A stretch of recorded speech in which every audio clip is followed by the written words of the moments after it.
especially for beginner clients, he overcomplicates the ever living fucking shit out of things. And this is a mistake that a lot of like beginner trainers make. Um, they will have a new client who's not really used to training, and then say they're like doing a squat or a bench or like anything.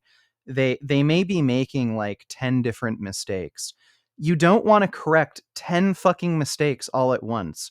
You want to fix like maybe one or two major mistakes they're making, and then just focus on that.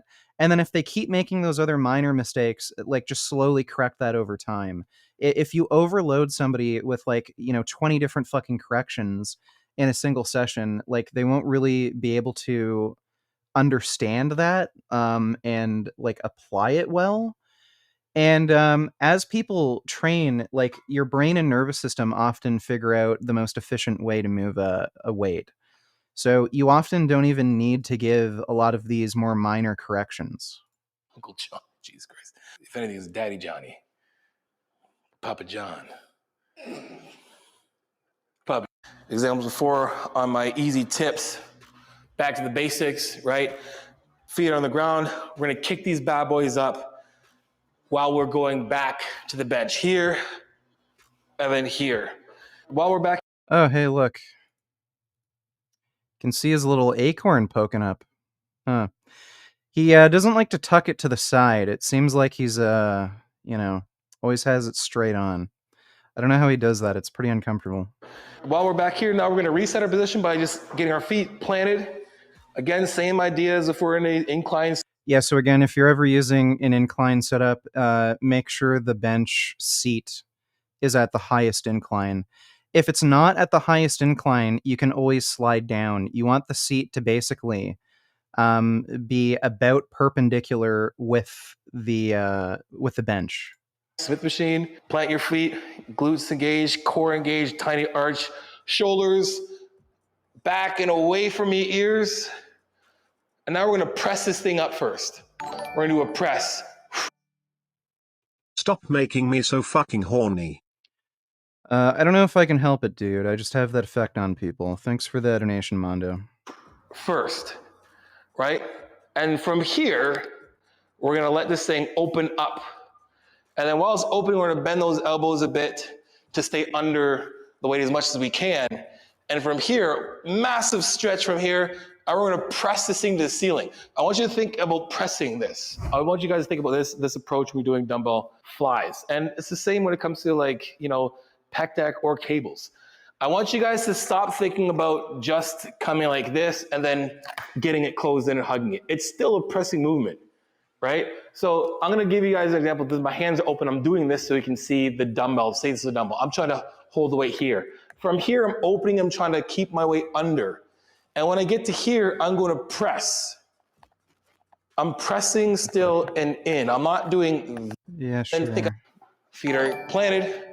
And there's this little acorn again. I think I see What his is nuts your too. experience with recreational drugs?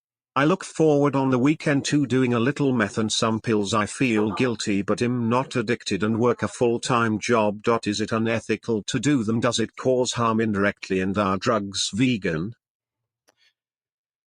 Um, the only recreational drugs I've taken are marijuana and magic mushrooms. I did weed for like maybe a couple years as a means of managing anger problems. I stopped taking it once I dealt with my anger issues.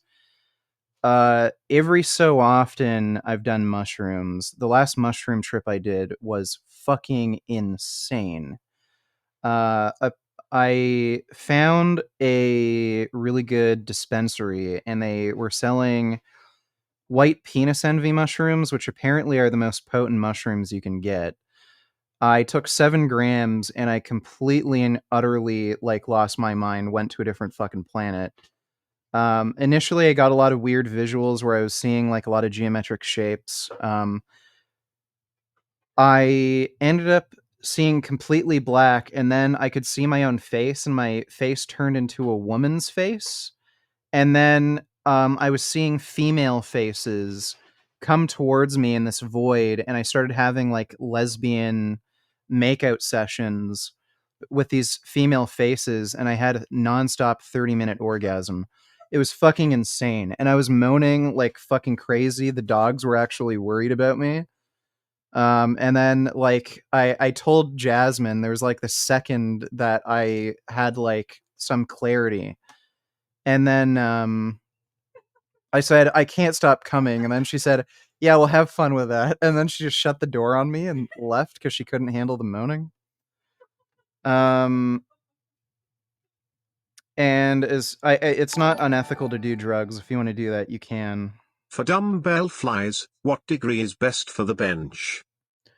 Well, if you're going to do any incline work, generally speaking, you only really want to do the lowest incline. Most benches, the minimum incline is around 20 to 30 degrees. That's all you need. You only need a very slight incline.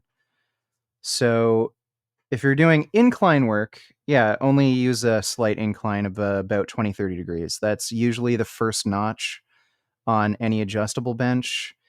Otherwise, if you're just doing, flat work, then obviously flat. Flat benching is going to produce the majority of the mass on your chest, just because the majority of, the muscle mass on your chest is in the middle and lower pecs. So that's going to build the most mass. Just doing incline work kind of rounds out your physique a bit. Thanks for that donation, Alan.